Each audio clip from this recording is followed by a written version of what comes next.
Several days of protests have broken out in Gaza. Israel is already working to exploit them. You can roll this statement put out by Defense Minister Israel Katz. He's speaking in Hebrew, but he says the IDF will soon operate with full force in additional areas of Gaza, and you will be asked to evacuate from combat zones for your own safety. The plans are already prepared and approved. Hamas is putting your lives at risk, causing you to lose your homes and more territory that will be integrated into Israel's defense formation. The first Sinwar destroyed Gaza, and the second Sinwar is ready to burn half of Gaza with his own hands, just to try and maintain his corrupt rule alongside his fellow Hamas murderers and rapists. They sit safely with their families in tunnels and luxury hotels with billions in foreign bank accounts while using you as hostages. Learn from the residents of Beit Lahia. Just as they did, demand the removal of Hamas from Gaza and the immediate release of all Israeli hostages. This is the only way to stop the war. This came several days after Israel Katz had put out a separate statement. Residents of Gaza, this is your final warning.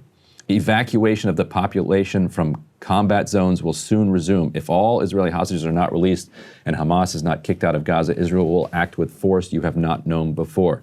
Take the advice of the U.S. president, return the hostages and kick out Hamas.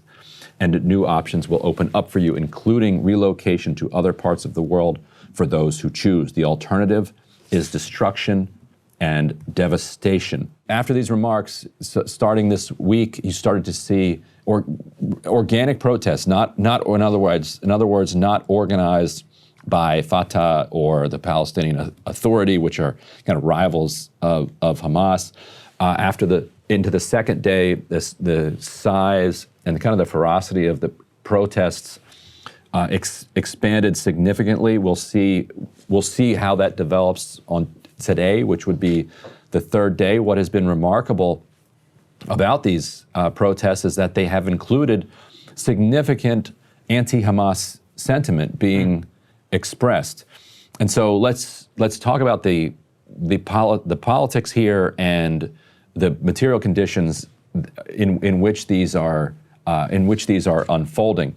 So to be clear, Hamas took power in 2005 in this election, and then afterwards there was Fatah tried to take power, and there was Hamas pulled a kind of counter coup, and there haven't been elections since. They have been in power now for almost 20 years, and for obviously among Palestinians in Gaza there is a range of opinions. They are by no means monolithic, but there are many people in Gaza who have serious objections to Hamas as a governing authority. Right. They have largely kind of primarily been an armed resistance organization and a national liberation movement. That is their identity. That's what they see themselves as. Governing has never been the thing that had kind of animated them. Right. And at the same time, they've been operating under a 20-year siege. Well, they've been a repressive government as well. And so from talking to people in Gaza yesterday, they were adding, like, yes, people are frustrated with Hamas. People want an end to this war. They want a lifting of the siege. People are literally starving, and they think that if they go out and express opposition to Hamas, that can lead to an end to this war. One of the dumbest arguments I always hear is they voted for Hamas, so they support it. Right, okay, well, the median age in Gaza is 18 years old. Right. So that means that the median Gazan was not alive whenever there was an election. And by the way, even if there was an election, like let's say 10 years ago or whatever, as I know this is trite almost at this point, but that's the logic Osama bin Laden used to attack the United States on 9/11, is they support their Zionist government under George W. Bush, so they deserve it. Right? That's why we should attack and kill the average American, because they are complicit in the crimes of their own government. It's like, okay, well, by that standard, then there is no such thing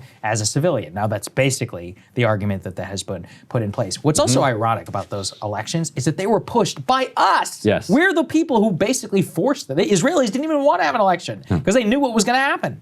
The reason that we pushed it was because of Bush's brain-dead freedom agenda. And it's so funny, even in retrospect, like, they have the election doesn't go the way they want. And they're like, okay, now we got to sanction and blockade this entire thing. Right. Because they elected the wrong people. So Right. what happened to the whole freedom agenda thing? Right, freedom as long as you pick our guys. Freedom as long as you pick our guys. Kind of like Iraq, Afghanistan. Remember Interesting, isn't you it? remember Hillary Clinton's famous quote after that election? what did she say? It's so good. You guys can Yeah. Google up and find the exact quote. But she was like, how on earth did the Bush administration hold an election where they couldn't determine the outcome of it? It's like, she's like, what kind of incompetence is that? Which just says absolutely everything about everything. That's one of my Yeah. one of my favorite things in reading history is at the Potsdam Conference when Churchill lost the election.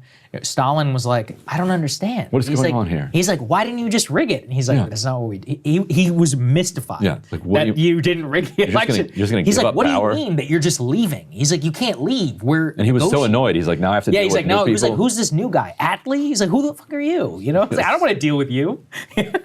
And so if we put up D8 on the screen, Israel's dropping flyers over Gaza, urging Palestinians to go out and protest against Hamas. This has kicked off, obviously, what you would expect, which is then a rallying around of Hamas. Like, because on the one hand, people are deeply frustrated with the situation, and they're deeply frustrated with a lot of elements of the way Hamas is like operationally handling this situation.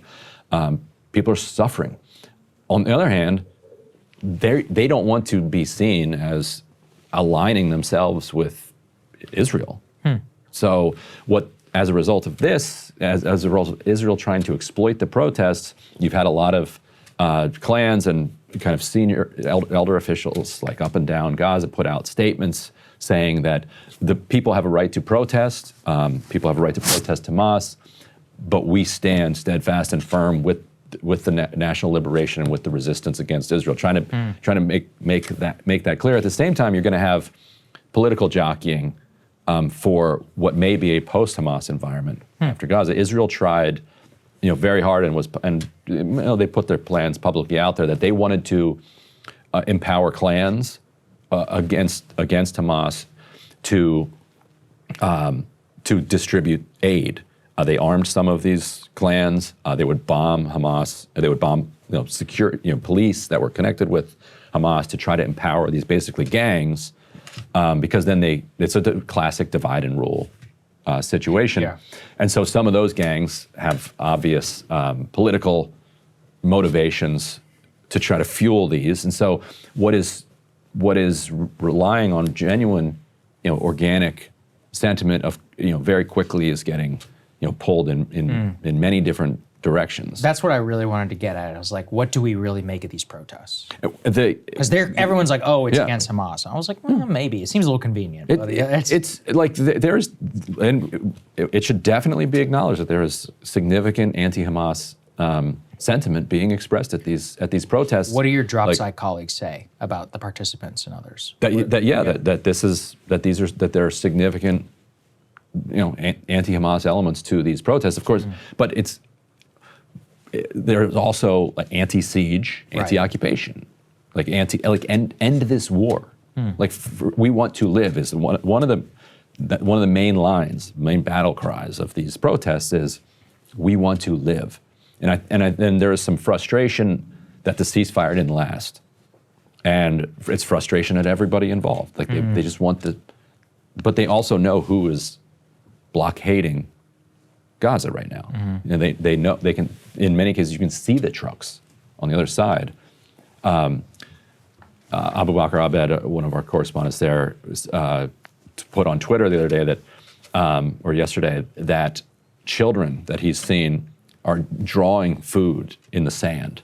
Like the depth of the hunger is at just intolerable levels.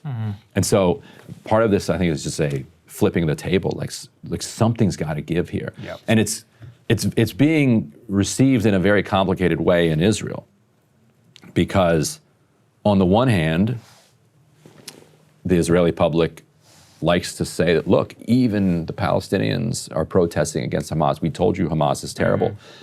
But that also then undercuts Yes, their why are you argument killing that all the everybody is civilians? Hamas, and why are you killing them all? Right. Like, they're begging you to not kill them. They're saying they want to live. And there is a very clear path that Hamas has outlined that they will leave the government. Make a deal. Let a new government come in with some amount of sovereignty and open up the